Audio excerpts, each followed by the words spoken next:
안녕하십니까. 미래자산관리연구소의 신상열 소장입니다. 디딤돌 마감일이 얼마 안 남았는데요. 그래서 이제 그 디딤돌 과제 그 세부 지원 내용, 경기도 거를 중심으로 한번 살펴볼게요. 그러니까 내용은 다 똑같은데 이제 각 중소 벤처 기업청, 각 지방 중소 벤처 기업청마다 이제 그 대면 평가했을 때 그 특화 지표가 조금 달라요. 근데 이게 지금 이 디딤돌만 그런 게 아니라 이 기술혁신 개발 사업도 역시 마찬가지입니다. 그래서 내년도에 정부 지원 사업들, 특히나 이제 이런 R&D 과제를 지원할 때는, 그러니까 올해는 이제 이미 공고가 나오고 준비하는 기간이 또 짧으니까, 그러니까 내년도에 준비를 할 때는 이 특화 지표가 굉장히 중요하다. 그러니까 어떻게 보면 이 수면 평가 같은 경우에는 사업 계획서 싸움으로 갈 수 있지만, 이제 특화 지표 같은 경우에는 이렇게 대면 평가 시에 이제 최대 뭐 5점에서 10점까지 주거든요. 최대 5점에서 10점까지 주기 때문에 그 부분을 반드시 준비를 해야 될 거다. 네, 이런 생각이 들어요. 이 공고문을 보니까. 자, 그럼 한번 짧게 한번 살펴보도록 할게요. 일단 이제 제가 첫 번째로 말씀드린 거는 특화 지표를 준비해라. 제가 지금 화면에 쓰고 있는데 준비해라. 그래서 이제 각 그 접수기관, 지방, 중소, 벤처, 기업청, 청의 특화 지표를 이제 반드시 확인해서 내년에도 이와 유사한 특화 지표가 나올 것이니 제가 지금 화면 공유를 하고 있습니다. 반드시 준비를 해라 이런 이야기를 하고 싶고요. 이 경기도는 이제 41개 정도를 뽑습니다. 이게 그래서 이제 모르겠어요. 각 지역별로 이렇게 배분을 해놨어요. 각 지역별로 배분을 해놨고 그게 또 맞는 게, 뭐, 서울, 경기 지역에 그 우수한 기업들이 또 많을 수밖에 없잖아요. 그래서, 그러다 보니까, 지역별 안배를 고려를 했던 것 같습니다. 경기도에서 41개니까 사실은 제가 생각했을 때는 경쟁률은 막 20대 정도 넘어가지 않을까 싶어요. 실제로도 쉽지 않은 거죠. 한 뭐, 800개, 1000개의 기업이 지원하지 않을까 싶은데, 조금 많이 뽑았으면 좋겠어요. 그러니까 나중에 이제 5억 이상의 과제들은 그렇다라고 하더라도 한 1억짜리, 2억짜리 과제들은 조금 많이 뽑아야 되지 않나.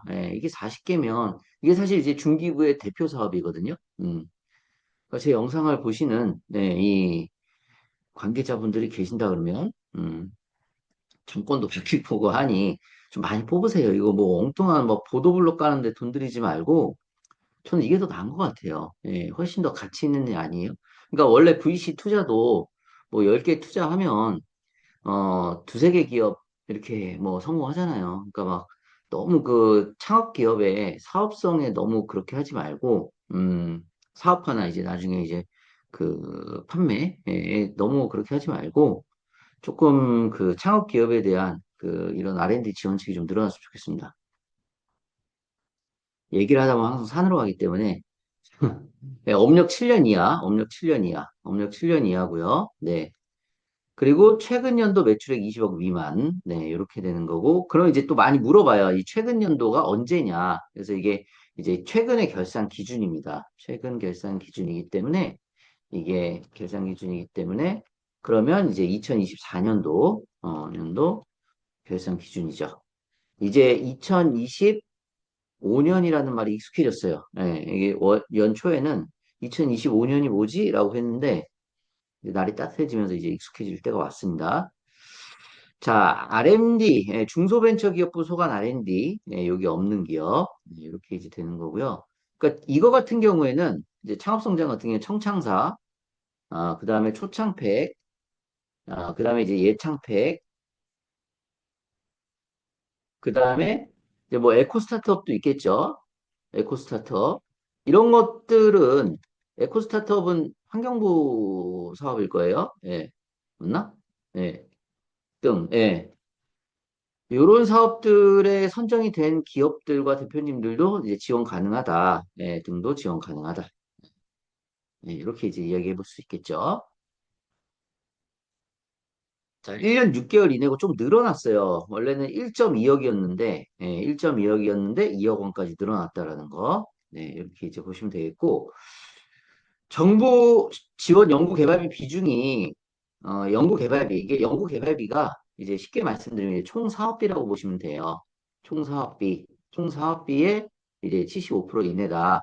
요거는 밑에 표가 있으니까 제가 밑에 표에서 다시 한번 말씀을 드리도록 하겠습니다.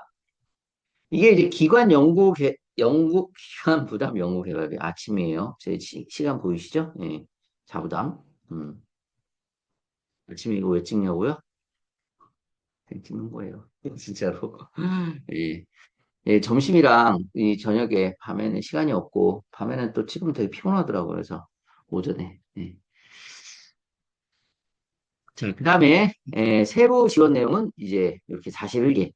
자, 아까 이제 보시면 요 1, 2, 3을 모두 충족해야 됩니다. 요 1, 2, 3을 모두 충족해야 되고요. 경기도 소재, 본사 기준이고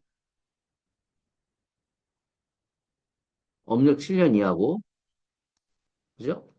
그리고 매출액 20억 미만이고 그리고 R&D를 처음 수행하는 거고. 이거 이제 별표 두 개 해놨어요. 그래서 별표 두 개 해놓은 거는 이제 별표 두 개.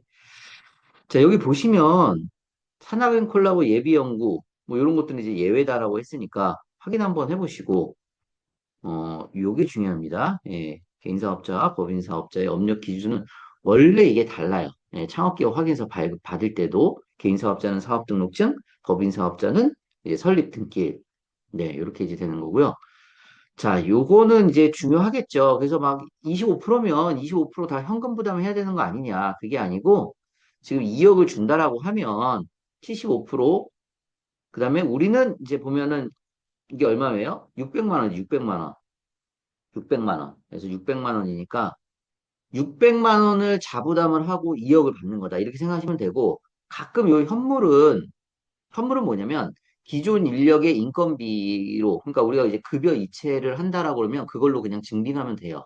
그래서 2년 동안 그러니까 이 과제 기간 동안 과제를 수행하면서 이 지금 6천만 원만큼의 인건비를 4대 보험 가입자에게 지급을 하면 되고 그거에 대한 증빙을 하면 되기 때문에 음, 이 과제 개발 기간에 대표자의 인건비 포함해서 연구 책임자의 인건비 포함하기 때문에 그만큼 이제 급여 이체를 주시면 됩니다. 법인 통장이나 개인 사업자의 통장에서. 그래서 요거는 이제 부담이 없을 것 같고, 600만 원, 요거 이제 부담을 하시면 된다. 이렇게 이제 보시면 될 것 같아요. 자, 근데 여기 보시면 그러면 인건비는 다 되냐? 일단은 대표자의 인건비 가능합니다. 인건비 가능하고요. 근데 여기 보시면 이제 원래는 현물 계상의 원칙이나 창업 7년 이내 지나지 않은 이제 기업은 현금 계상이 가능하잖아요. 그러니까 결국에는 지금 이 사업 자체는 7년 이내에 기업들만 들어갈 수 있는 사업이기 때문에 어차피 대표자의 인건비는 가능하고 어차피 기존 인력의 인건비도 가능하다는 얘기예요. 이해되셨나요? 네, 다시 한번 말씀드릴게요. 그러니까 원래 이제 이 연구비 산정할 때 기존 인력의 인건비는 창업 7년이 넘으면 안 돼요. 예외적으로 되는 경우가 있어요. 뭐 소프트웨어 개발업이나 뭐 개발자 인건비 이런 것들은 되는데 지금 요 사업 같은 경우에는 어차피 7년 이내의 기업만 들어갈 수 있잖아요. 그렇기 때문에, 창업일이 7년 지나지 않는 기업은 현금 계산이 가능하다는 얘기는, 이 사업에 지원할 수 있는 모든 기업은, 지원할 수 있는 모든 기업은, 내부 인력에 대한 기존 인력 인건비도 가능하다. 예, 이 이야기가 되겠습니다. 말이 잘 안 나와요. 이 얘기는 뭐냐면, 다른 사업에, 참여하고 있을 수 있잖아요. 그때, 어, 이제 130%인데? 130%고, 지금 요 얘기는 뭐냐면, 그 계상률이라는 게 있어요. 어, 거기다 이제 100%나 80% 이렇게 입력하시면 돼요. 이제 급여의 100%, 급여의 80%, 급여의 50% 이런 식으로. 그 지금 입력하는 방법은 나중에 제가, 시간이 되면 한 번 더 영상으로 찍어보도록 하겠습니다. 신규 채용의 인건비 당연히 현금으로 계산하겠죠. 네, 인건비에 대한 이야기는 끝났고. 그 다음에 이제 위탁 연구 개발비인데요. 보시면 이제 저는 일반적으로 요 부분들 있잖아요. 요 부분들은 이제 기본적으로 저는 작성을 그러니까 거의 제로로 하는 편이에요. 이게 왜 그러냐면 나중에 대면 평가할 때도 왜 연구수당을 이렇게 책정했냐? 외부 전문 기술 활용비는 왜 들어가냐? 그 다음에 이제 그 연구실 운영비는 왜 들어가냐? 뭐 이런 이제 이야기가 질문이 많이 나올 수가 있어요. 그래서 사실은 기존에 우리 자금으로 하면 되지. 그죠? 기존에 우리 자금으로 하면 되고, 인건비나 재료비나 이제 외주비, 용역비에서 이제 그 개발비를 충당을 하고, 요 부분들 같은 경우에는 굳이 막 복잡하게 작성을 해서 제출 시에 불필요함이나 혹은 나중에 이제 사후 증빙이나 이런 것들이 조금 더 불편해지거든요. 그래서 저는 기본적으로는 요 부분을 그렇게 크게 꼭 필요하지 않으면 작성을 하지 않는 부분이에요. 그래서 요 부분은 넘어가도록 하겠습니다. 간접비는 이제 반드시 이제 그 해야 되는 부분들이 있어요. 간접비, 연구활동비 이 부분들 중에서. 그래서 그건 좀 참고하시면 될 것 같고요. 쭉 넘어가시면 아이리스에서 이제 접수하고 그 다음에 이제 아이리스에서 다 이제 선정 평가에 대한 이제 공지나 서면 평가 그 다음에 이제 대면 평가 대상자 이런 것들이 이제 공지가 나옵니다. 그래서 이런 것들은 참고하시면 될 것 같고요.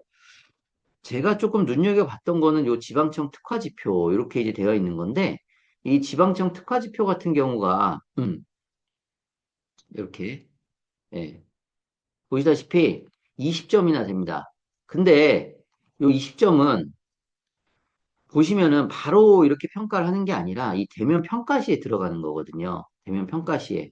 그래서 너무 이 지금부터 이 지방청 특화 지표에 얽매이기보다는 일단은 서면 평가에는 지방청 특화 지표가 안 들어가거든요. 그러다 보니까 서류에서 일단 선정이 되고 서류에서 일단 선정이 되고 그 다음에 대면 평가에서 일단 발표를 잘 하는 것을 좀 권장을 합니다. 권장을 하고 만약에 대면 평가까지 갔는데 이 특화지표 때문에 선정이 안 됐다라고 하면은 이제 그때 다시 한번 내년도를 좀 준비를 하면 일단은 서면 평가를 붙은 사업 계획서가 있잖아요. 그래서 조금 더 업그레이드하고 지방청 특화지표 조금 더 준비하고 자, 평가지표 한번 볼게요. 이 경기 지방이기 때문에 각 지방청마다 특화지표가 같다 다르다 다르다 다르기 때문에 각 지방청의 특화지표를 반드시 확인을 하시기 바랍니다. 내년도도 유사할 것으로 예측이 됩니다. 지금 여기 보시면 이제 평가지표는 결국에 이제 제일 위에 있는 건 아이템이 중요하다 이런 얘기가 되겠고요. 그죠? 아이템 싸움이겠죠. 요거는 아이템 그죠? 아이템이 아니라 아이템입니다. 그러니까 사업 계획서도 요 지방 특화 분야, 그러니까 요 아래 나와 있는, 그죠? 어, 요 분야에 맞게 작성을 해야 되겠다. 그죠? 요게 되겠고요. 이거 연관을 시켜야 돼요, 무조건.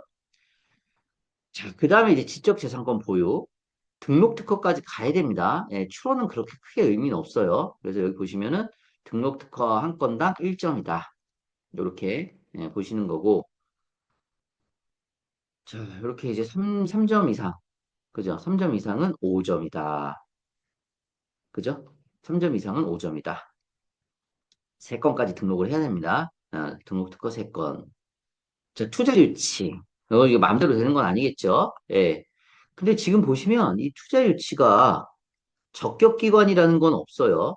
적격기관이라는 건 없어요. 이렇게. 그래서 투자 유치. 예. 없으면 1점. 그래도 1점은 주네요. 예.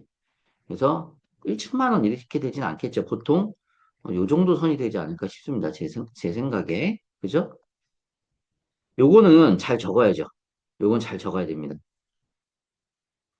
자, 그러면 중요한 거는 지금 요 첫 번째 평가 지표 요거 있잖아요. 요거 요게 일단 아이템 싸움이 될 거고 그죠? 요게 그 다음 아이템 싸움이다. 그죠? 일단은 아이템으로 비벼볼 수 있다. 요 두 가지 그죠? 두 가지. 이건 지금 어떻게 할 수 없고 그죠? 요거 지금 어떻게 할 수 없고 그런 관점에서 좀 준비하시면 좋을 것 같아요. 네. 자, 접수는 이제 5월 7일 다음 주 수요일, 예, 어버이날 전날이 마감입니다. 마감이고요. 제출 서류 한번 보시면, 20페이지 이내 작성, 요거 이제 중요하고요. 근데 이제 저는 조금 더 길게 작성을 하는 편입니다. 개인적으로는. 그래서 확인 한번 해보시고, 뭐 이런 것들은 이제 다 그 직인 찍어갖고 그냥 제출하면 되는 거고요. 되는 거고, 나머지 부분들은 크게, 요건 반드시 제출하셔야 되겠죠. 이렇게. 음, 투자자. 이렇게 투자 받으세요. 이게 적격기관에 대한 명시가 없어요. 지금 보시면은. 적격기관에 대한 명시가 없기 때문에, 어, 이 투자 계약서하고 요 양식에 맞춰서, 그죠? 양식에 맞춰서 제출을 하시기 바랍니다. 네. 제출하시면 될 것 같고, 음, 그 정도 내용이요. 네, 그 정도 내용이고, 5월 7일 마감. 다시 한번 이제 말씀드린 건데, 이제 세부 공고예요. 세부 공고고, 요거 특화지표 중요하다라고 얘기를 했고요. 네. 그 다음에 가감점 한번 보시면, 이제 일반적인 기업이 해당되는 경우는 거의 없고, 그죠? 여성 기업, 요건 이제 뭐, 많이 이제 해당 사항이 있을 수 있을 것 같고요. 그죠? 예.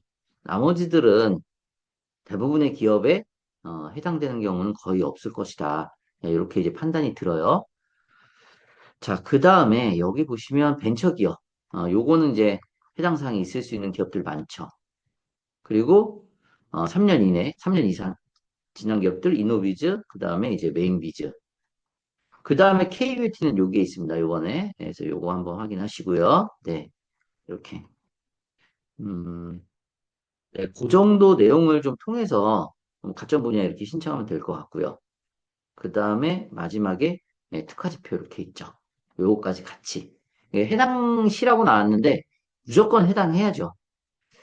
무조건 해당한다고 해서 떻게든 연결을 시켜갖고 예, 그래야 이게 이제 5점이니까 이거 5점에 아까 제일 하단 부분에 있었던 가점이 있었잖아요. 제일 하단 부분에 있었던 가점 위로 올라가 보시면은 요거 해외 진출까지 요 두 개는 반드시 적어라. 예, 특허나 투자는 지금 어쩔 수 없다 그래도 요 두 개는 반드시 작성하셔야 성장의 가능성이 있을 것이다. 네, 이렇게 이제 판단이 됩니다. 판단이 되고요.